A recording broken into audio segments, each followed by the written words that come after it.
He just lied to you. He said he never got those agreements until the tour was over. That's what he just said.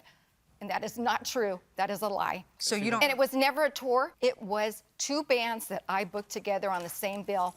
And his guy had not been performing for over 4 to 5 years, from what I understood. I didn't even know who he was, but he convinced me that he was a huge artist, and he wasn't.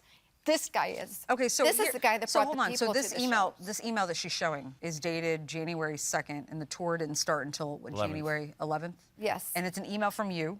Yes. To the plaintiff. You said, "Happy New Year, my friend. How are tickets at the venues doing? Also, could you send me the payouts on the venues?" And this is what it was. These are the payouts. I got it. That's you what it asked for the payouts, and that's what she sent you. The payouts of the actual what I'm picking up. For the pickups, I knew what I was picking up, but I didn't see the breakdowns. I'm going to open That's it a up lie. to my colleagues now. Okay, I think I know what happened. I think 2 things happened. Number 1, you provided us with an accounting where the $13,000 went. What I don't see anywhere is her guy gets this, my guy gets this, and then my guy's 3 backup players or musicians get this, this, and this. Yep. So isn't that a problem for you? As you're stating, yeah, you could look at it that way. Yeah, I do look at it that way. So the other problem I see is that one of you is talking about before expenses and one of you is talking about after expenses. It seems that the plaintiff left it to her artist to pay the expenses. And they were to do the same thing. And you, sir, I think were of the opinion that, well, before anybody gets any money, I got to be paid, and my artist has to be paid for their gas. It's just 2 different ways of doing things. Neither is right or wrong. And this is where a contract would have helped. I did write it. Hold on. The problem I see for you, ma'am, Yes. is you did something very generous by paying your artist out of your own pocket. This tour clearly lost money. I'm not sure that you have the ability to pay him the amounts owed and then turn around and sue him. It did not lose money. But that is a...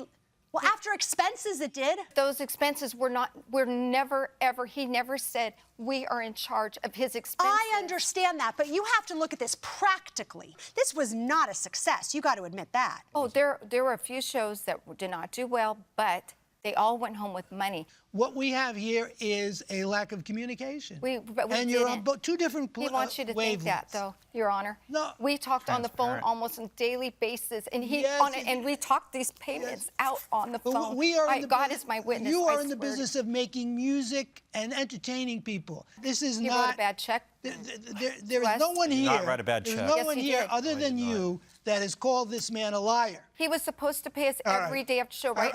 I was very... understand. I have one last question. Why do we have receipts for sticky tabs from you? It's everything, Your Honor. $355 in show Yes, that was expenses. all my paperwork, all my Never ink, knew about that. everything.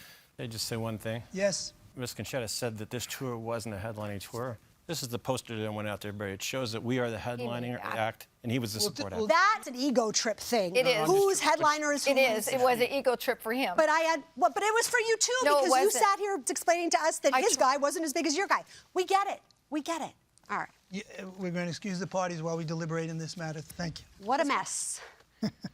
However, there is one thing that I think was sufficiently clear here, and that was for the 2 shows where there was a guarantee. I think the plaintiff has presented evidence of what the split was supposed to be in emails to the defendant, and now the defendant is saying, oh, well, before your guy gets paid, we got to pay my guy's other 3 background, musicians. And I don't think he gets to do that. She's entitled to recoup the amount of the guarantees. Correct. $4,500. Minus what he paid, already received. What he already received from the defendant. $2,400. Minus the $2,400. I think her argument as to the rest of the stuff, there's nothing that resembles an agreement there to me. No. Which is why it was important for us to hone in on the 2 guarantees, though. Yes. It didn't matter how many tickets was sold. Right. They were giving you a certain amount no matter what.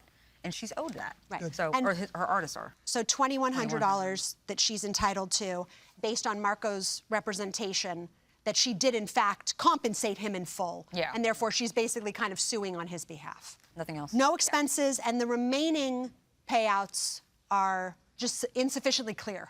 Right. So we have a verdict. We have a verdict. Excellent.